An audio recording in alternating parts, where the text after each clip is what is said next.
Once you've found an idea that you're excited to share with an audience, you're ready to start putting together a talk. Deciding on a clear through line is an essential part of developing a strong talk. Another important piece, though, is picking a presentation plan. There are many ways to prepare for and deliver a talk, and it's important to find one that's right for you. One of the first key decisions you need to make is whether you will A, write out the talk in full as a complete script to be read, memorized, or a combination of the two, or B, come up with a clear plan for your talk without scripting it so you can speak to each of your points in the moment when you present. For most speakers, the best way to say what you really want to say in the most powerful way is to write a script. Then get to know the script so well that it becomes part of you. This takes a lot of work. Imagine you get to watch a friend trying to memorize his talk over the course of a week. Let's say that you ask him every day to give the best version of the talk he can give, just from memory, without using any notes. You will notice something odd. Early on in the week, your friend will be very exciting to listen to. His talk may seem a little disorganized because he doesn't actually know any of it by heart yet. He simply does his best to give you the information he knows in approximately the order he's planned. But his passion about his idea comes through. A few days later, you will notice a change. He will have reached the point where he knows quite a bit of the talk by heart, but you won't feel the same excitement you felt from him at the beginning of the week. You might feel his stress instead. You hear him saying things like, "Let's see, just a minute," or "Let me start that again." He might even sound a bit like a robot, as though he's not actually thinking about the things he's saying. These are clues that the talk is being recited rather than spoken with meaning. It's hard for an audience to connect to a speaker who presents in this way. But if your friend keeps working on memorizing his script, you will notice a thrilling change by the 6th or 7th day. Suddenly, he really knows his talk. He knows it so well that remembering the words is a snap. He can concentrate on the meaning of what he's saying again.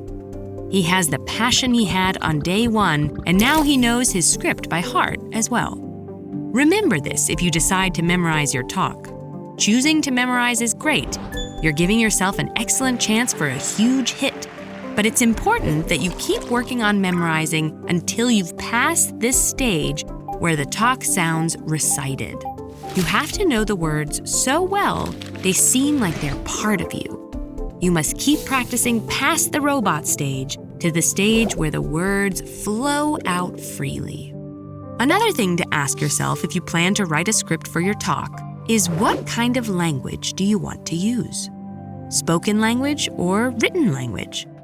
The language we use in everyday speech is different from the language writers use. Harvard professor Dan Gilbert tells his students to speak their talks into a recorder before writing them down. The students then use the words from the recording as the first draft of their written script. This helps them make sure the language they choose sounds natural when said out loud. But again, every talk is different. For some speakers, using elegant language, like that you might find in a book, is the perfect way of expressing their idea.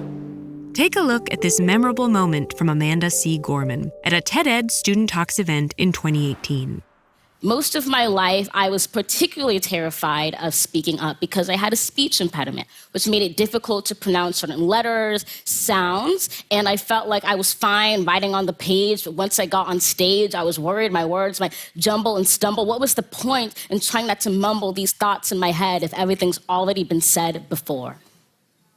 But finally, I had a moment of realization where I thought, if I choose not to speak out of fear, then there's no one that my silence is standing for. This is a powerful piece of writing, and it's meant to be heard that way. Even though the language is not like everyday speech, Amanda's powerful poetry makes us feel we are in the hands of a masterful writer. It's the perfect language for this talk. For some scripted talks, the speaker chooses to bring their script on stage with them to read from. This can be a perfectly wonderful way to present. But if you choose to go this route, it's important to know your script well enough that you can still give your audience the sense that you are with them in the moment. Mean every sentence as you read it. Look up from the page as often as you can, and make eye contact with your audience members. It might even be a powerful choice to let go of your script toward the end of your talk and speak the conclusion directly from the heart. Some speakers choose to give unscripted talks. There are many kinds of unscripted talks. What they all have in common is that the speaker is not trying to recall a specific pre-written script while on stage. Instead, they are thinking about the subject matter and looking for the best words to communicate their points in the moment. Some speakers doing unscripted talks use a set of notes to guide them. Some choose not to have any notes at all. There are many wonderful benefits to unscripted talks. They often sound fresh and alive, like the speaker is really thinking out loud. If this is a comfortable style of speaking for you, and your talk is about something you know very well, an unscripted talk could be your best choice. But it's important to know the difference between unscripted and unprepared. There is no excuse for not preparing for an important talk, whether you choose to write a script or not. So how do you prepare for an unscripted talk? A lot will depend on what type of journey you plan to take the audience on. A talk built around a single story will be a lot easier than one where you're trying to explain complicated research. But the key is to go back to the metaphor of a talk as a journey. Ask yourself what each step of the journey looks like. It can be helpful to create a label for each step, a mental note that will help you remember how to get from one piece of the talk to the next. TED speakers have very different opinions on whether a memorized script or an unscripted talk is the better way to go.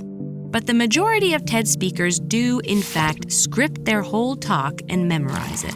And they do their best to avoid letting it sound recited. If you have time to do that, it will probably give you the best shot at delivering a powerful talk that says everything you want it to say without sounding robotic. If you don't have time to truly learn a script by heart, or if you already know that's just not the best thing for you, then don't go this route. The key is to pick a presentation plan that you feel confident about and commit to that. Whether you choose to memorize a script or read from one, or use a few notes, or go without notes entirely, you will still end up with a talk that is well prepared and passionately delivered, so long as you put in the time. Spoken words offer something that printed words can't: the human voice. Let us help you find your voice with the next video in this series.